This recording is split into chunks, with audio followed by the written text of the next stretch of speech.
Nagi wakes up, tired as always. As he gets up, he says good morning to his pet cactus, Shoki. After that, he does his daily routine, which consists of gaming, eating breakfast, brushing his teeth, and putting on his clothes for the day. After that, he says goodbye to Shoki before leaving. When he goes out, he is greeted by Reo, who is in a super fancy car. He tells Nagi to hop in and that he came to get him.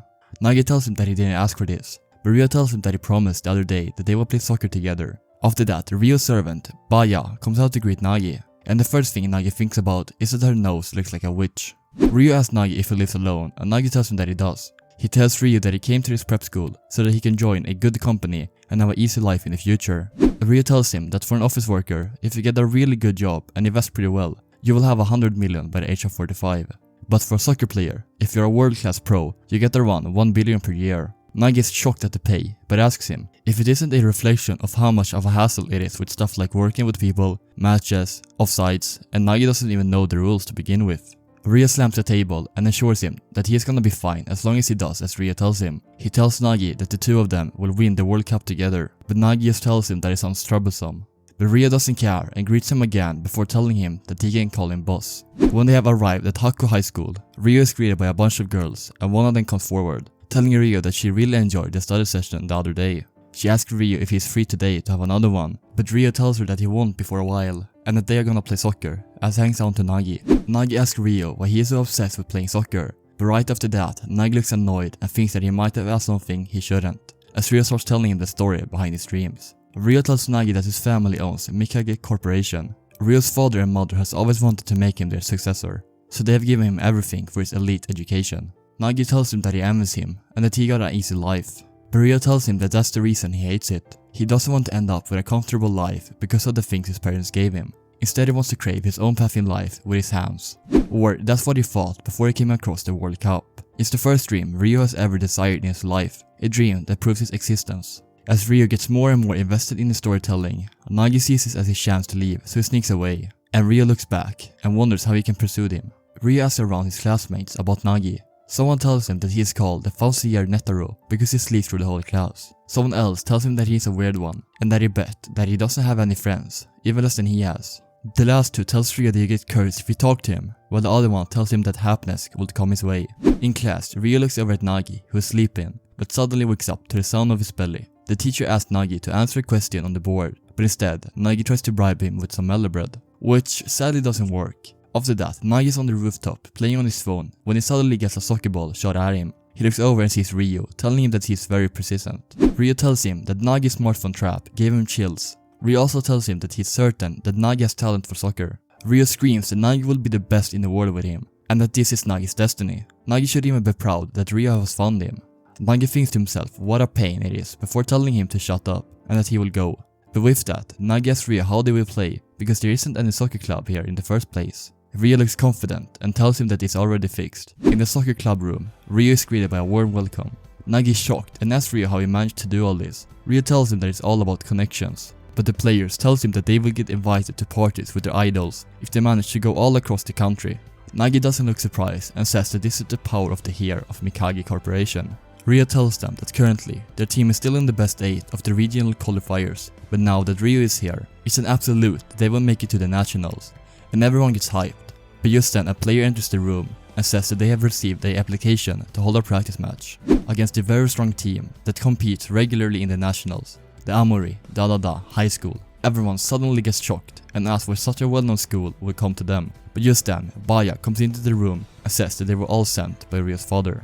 Reo looks fired up and says that his World Cup dream is the first treasure he has found for himself. He says that he will take every effort to obtain it, and that he is willing to bet everything he have on it. It's the first match of their dreams. He grabs Nagi's shoulder and turns him around and asks him to grant him his talent. The day of the practice match has arrived. The Amori Dada Soccer Club enters the stadium with a great intimidation. One of their players, Nagi And Reo, asks their coach why they have to play against these weaklings. He tells them that this is all adult stuff, but someone else from the team says he definitely was bought off. Reo goes over to Reo and tells him that he will crush this rich kid's fantasies into tiny pieces in no time. Reo tells him to shut up and tells them that they are the naive ones, as he tells them to not talk about him at their caliber. Reo ends it with telling them that they still don't know who the real genius is, which gets the Amori players to laugh. Reo tells Reo that he will crush him with everything he's got and makes fun of Reo, calling him the real genius. Reo tells him to try it and tells them that the genius isn't him but all of them. Amori starts with the ball. Reo has already analyzed the opposing team's style and knows that the basic tactic is to get the ball to the striker captain Namaoka and to use his steel body, unlike any other high school students. They know that they can't stop Namaoka's wrath, so instead they make a triangular formation to cover his dribbling course. Namaoka calls them weak for using the power of numbers and passes the ball to his teammate, who passes it on to another teammate, making their own triangular. Hakuo's players can't give up with the press, and Namaoka tells them that they're just a bunch of nobodies, just like their school. But just then, Reo comes in and steals the ball, telling him that this is going just as planned. Namaoka is shocked, and Reo tells him that it would be a pain to get past him alone, so it's easier to make use of the others for that. Reo has the ball and tells Hakuo to go. Reo planned for the team to switch up whenever he gets the ball. Both wings run forward and spread out, creating a wide cap, leaving the center wide open. Then Reo can use the space in the center and trade short distance passes to build up momentum with a low chance of losing the ball. Aomari quickly loses the advantage of the game, and Namaoka tells them to sandwich Reo, but that's nothing to Reo, who makes an awesome nutmeg and a roulette to get behind them. Reo thinks back to one of his and Nagi's training sessions. Reo tells Nagi that he needs to be somewhere where he can score a goal from and wait for Reo passes there. Nagi is confused and asks Reo if football isn't a game you play with 11 players and asks if it's okay to do something so self-centered, but Reo tells him that it's fine, because Reo is gonna prove to the world that Nagi is the best there is. So the only thing Nagi has to do is play football while trusting Reo. Back in the game, Reo sees Nagi running and both of them have a very menacing look to each other, as Reo makes an insane pass to Nagi, telling him to go. But just then, Namaoka comes from behind Nagi and moves his center point, which gets Nagi into a position where he can't shoot from. Or that's what he thought, because Nagi is confused and wonders what it is that Namaoka is talking about and thinks that he can reach the ball just fine. As he jumps up and traps the ball with his heel, making a scorpion trap, and then makes a crazy roulette volley in the air and shoots the ball right into the net. Everyone in Haku is over the moon, running to Nagi, while the players from Amamari looks devastated. And that's when Nagi and Reo became a pair of unstoppable, abnormal monsters. While they are celebrating, we can see Anri looking at the game from afar. Anri makes a phone call and says that she has found an extraordinary pair. We also get to see some small shots of other people getting their first invitation to Blue Lock, such as Isagi, Kunigami, Shigiri, Baru, and Santetsu.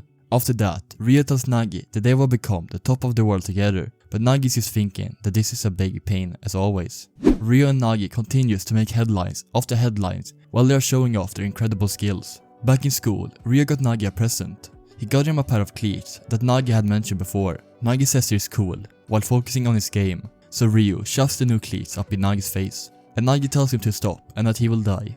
Reo sits down and offers some bread, but Nagi tells him that even digesting is a pain.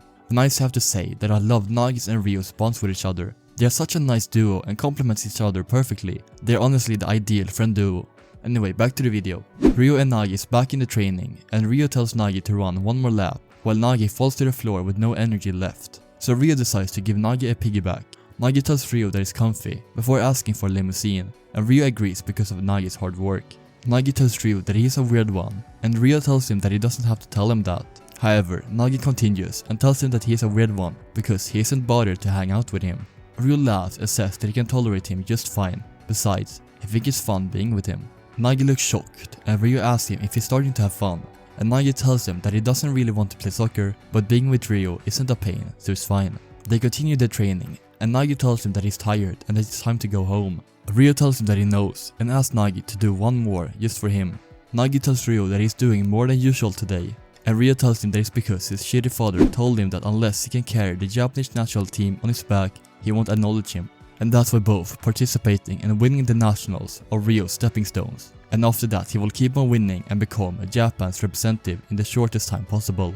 He looks over at Nagi and tells him to join him until they win the World Cup. But Nagi says that he's hungry. After that, Baja comes telling them that they did a good job today, and asks them to speak with the young master Reo for a while. Reo asks her what it is, and she tells him that he has gotten a letter from the Japan Football Union. She tells him that there was a chance that his father would throw this away if he found it, so Baja hid it to bring it to him, which makes Reo smile as he thanks her.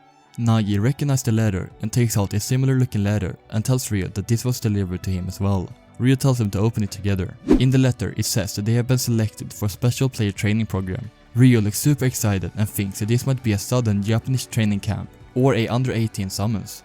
But Nagi isn't as excited as Reo and tells him that he hates stuff like training camps, and that he only wants to keep on playing games and taking naps. This makes Reo bring out his inner demon form and says that this is a big chance for them, and that if they make an impact here, it could be the quickest way to join the national team. Nagi looks over at Baja-san and asks if she can get Reo to stop, but she tells him that she can't. She tells Nagi that she has been taking care of young Master Reo since he was born, so she will respect his will. Nagi thinks for a bit and decides to tag along. Nagi asks Baja-san to take care of his cactus while he is gone. Reo is surprised that Nagi keeps a cactus in his room, but Nagi tells him that he likes to have a companion in his room. When Nagi bought it, he asked for the least annoying and got chocky. Reo laughs and tells him what an obscure choice it was. And after that, Nagi and Reo goes into the football union. Reo clenches his shirt and Nagi asks him if he's job hunting, which actually is pretty funny, but Reo tells him that who knows what kind of guys are in there. He tells Nagi that he can't wait for the two of them to kick their asses. Nagi asks Reo what would happen if there was someone better than him in there, and asks if it wouldn't be better for Reo to team up with him instead. But Reo laughs and says that he won't do something that heartless. When they enter the room, they're greeted by a bunch of players. Reo is shocked at the numbers, and Nagi comes up with another great one-liner and says that they might be trying to create an army. Reo spots some familiar players in the crowd, like Amamari's Messi, Nishoka, or Shononana's Predator, Saramadra, and Kagoshima's Titan God Warrior, Shigoma. Reo is excited to see so many great players, but Nagi on the other hand sits down in a corner and starts playing his game. But just then, the door opens and Kira enters the room. Reo is once again in shock that the rumored to be in the U2018 Japan national team, the Yule of Japan, Kira, is here. Nagi looks over and mumbles the Yule of Japan and asks if he is that average looking shorty, aka Isagi. But Reo squishes his cheeks and says that it's a tall, handsome one. Just then, the lights go out and someone enters the scene. He says that all 300 of you guys are the best striker under 18 and reveals his name to be Igo Jinpachi. He tells them that he was hired to make Japan a World Cup champion and says that the one to survive Blue Lock and be the last one standing will become the world's best striker. Reo is shocked but excited, and when he turns around he sees that Nagi is about to leave.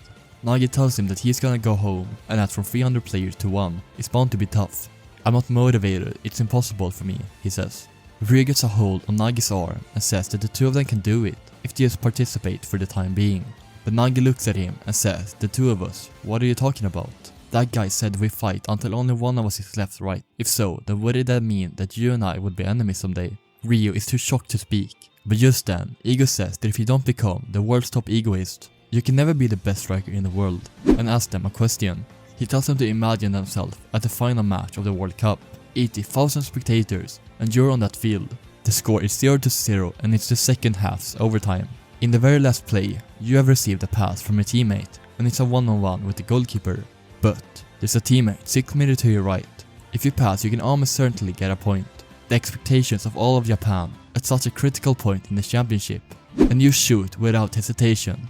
Only such crazy egoist may proceed ahead. Igo tells them to take pleasure in their own goals above all else and live only for that moment, and asks if that isn't what it means to be a striker. And when he says that, Isagi Yoichi starts running to the door, which starts a chemical reaction making everybody rush to the door, leaving only Reo and Nagi behind. Igo asks them if they aren't coming, but Reo says that they are, and tells Nagi to go to Blue Lock. But Nagi tells him that he isn't going, and it sounds like a pain. Nagi says that he probably get bored and want to leave right away. Igo asks Nagi if he were bored by his explanation, and Nagi tells him that he was, because after all, it was too easy for him to envision the winning goal of the World Cup. But Igo tells him that he's wrong and that he won't make it. He tells Nagi that he still doesn't understand his own ego. Igo tells him that there are plenty of self-proclaimed geniuses like Nagi in the world who grows up without a fight. Igo isn't interested in some self-conscious overgrown bastard who just wants to live without getting hurt. He tells Nagi to go and live in comfort and rot away. And just as Nagi is about to go, Reo stops him. He tells Igo that Nagi isn't like any of those other geniuses out there, and he tells Igo that they can make it. Igo questions him and asks what he means by the two of them, and tells Reo that they can't be the two best in the world. That's when Reo grabs Nagi's shirt and tells Nagi that if that's the case, then Reo will make Nagi the best striker in the world, and that's his ego. Nagi tries to stop him and tells him that he doesn't want to, but Reo tells him to shut up and believe in him. He tells Nagi that he will take him to a life more thrilling than any nap or game, and promises to never make Nagi feel bored. Finally, Nagi agrees and asks Reo to promise him one thing, to stay with him till the end. Reo laughs and asks Nagi if that's his ego, and with that, the Blue Lock project is on go. And that's the untold story about Nagi and Reo. I just want to say that I love this spin-off series and how they show off Nagi's and Rio's life before Blue Lock, but also in Blue Lock, because there are some more chapters going into Nagi's and Rio's life in Blue Lock. So if you guys like this video and want me to cover more chapters of the spin-off series, then please subscribe and show this video some love so that I know that you want more. Also, please comment what you think of the spin-off manga. Do you like it or do you not like it? And if you're curious to see how Nagi became the best player in the world, then please watch the video which will be popping up on the screen right now. Anyway, thanks for watching and have a great day. Bye.